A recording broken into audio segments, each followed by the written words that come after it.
Hello everyone. In this video I will talk about one of the very useful topic, which is how we can handle JSON in Python. JSON is short form of JavaScript object notation, and it looks like a Python dictionary. So the reason why I picked up this topic is because whenever you are working with client server application, it is, you can say, mandatory to know what is JSON, because this is the most common format which is used to exchange data between client and the server. So let's quickly go ahead and understand how JSON library works. So this is a sample JSON data. So you can see that as it is a dictionary, it is surrounded by curly braces and it is in the form of name value. So name key value pair. So name is the key and Shweta is the value. Similarly, city is the key and Redmond is the value. So this is how we can arrange it. You can even provide the list of values rather than individual items. That is also possible here. Next thing is there are four very useful functions which you may be using very frequently. The first one is to load the JSON. So JSON.load, it is the function which will load JSON data from a file. And the next function is load s. So it will load JSON data from a string variable. Then comes the dump. So dump function dumps JSON object to a file, and dump s function dumps JSON object as a string. So I will quickly show you how it actually works. So I am on my VS Code, and the very first thing what we need to do is we need to import the required modules. So import JSON. So this will pull in all the dependencies which are required for us to work with JSON. Next thing is we need to open the file. So for opening the file, we can provide file. We can create a variable named file, and open is the function. So here we need to provide the path, then which mode you want to open. So read mode, and then we need to provide the encoding. So encoding I'm providing as UTF-8. It is always recommended to provide the encoding because sometimes your data may be non-ASCII format. So I will quickly grab the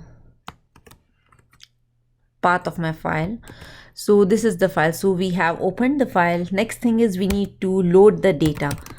So I am saying JSON dot load. So you are seeing that there are two methods, load as and load. So load as for string, and load whenever you want to load it from existing file. So here we will call it load and pass the file. Okay, and the final and the foremost important thing is you have to make sure that you are calling a close function. If you are not doing this, then it will leave your file handler open in the memory forever. So you have to do this, and once it is done, we can go ahead and say print data. So let me quickly run it, and you can see that this is the data which I'm having in my text file, and it is displayed over here, and it is showing in the form of key value. So if you will go ahead and say print, and if I'm giving key as a name, you will see that it will give you the output as Shweta, because this is, like I said, it's a dictionary and you can access it using the key value pair. So next thing what we need to do is we need to see how we can perform the same thing by loading the data from a string. Okay, so let me quickly grab a string. So let's say this is my string data and I want to load it. So for that, I can create a variable JSON dot, and here this time I will be calling load s, and inside that I will be passing string data variable. We are done. I will just go ahead and say print JS. If I will run it, you will see that this is the output, and here instead of null, which I'm passing it null in a string, although it is null, it has converted it into a none, because in JSON the same thing is known as none. So this is how we can see that how it converted from string to JSON format. Now let's try to work on dump functions. So So when I'm saying dump, it means now we are going from string to JSON. So let me quickly create a new variable JSON, and here I'm going to use dump s because now I'm using the string and push it into a JSON. So let's use the same variable which we have defined above JSON, and here we can say print p.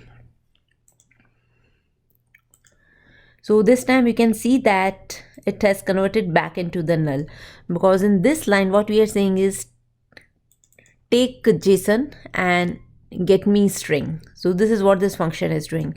It will dump your JSON into a string format. Okay, so that's the reason you can see that there is a conversion from null and then again from null to none.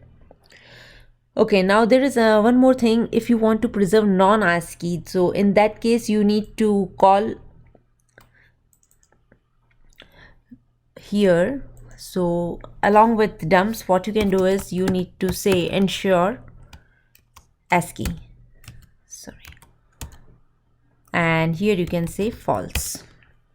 So what it will do is it will preserve non-ASCII characters, but if you're not doing anything, then if you're doing it true, then it may not preserve, it will not preserve. So this is one of the setting. And next thing I want to show you is how to dump a dictionary into a JSON file. So we have some in-memory dictionary, let's call it as person. So person is my dictionary, and here I'm trying to add some key values, say name equal to shweta and person, and here I can say address equal to, we can give any string here. Okay, so let's keep it simple by taking these two.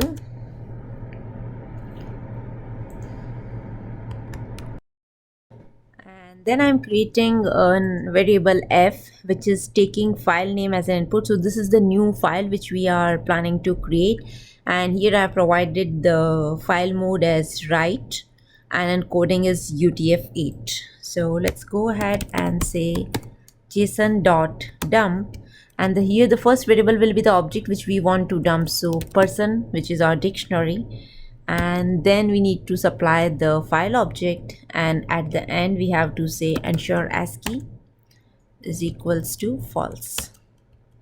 Once this is done, as a final thing, we need to close our file handler. So let's see how it works. Okay, so now I will quickly go to this path and show you the file which is created. So this is the file which is recently created. So let's go here and open it with, or I can open it with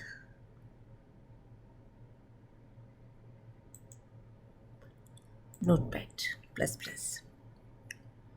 So you can see that it got inserted. So Shweta and address as a Redmond. So these are the two things which we published it from here. So that's how you can work with JSON file.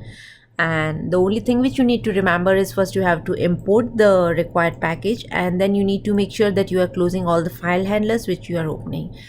And that's all for today. Hope you enjoyed this session. Thank you.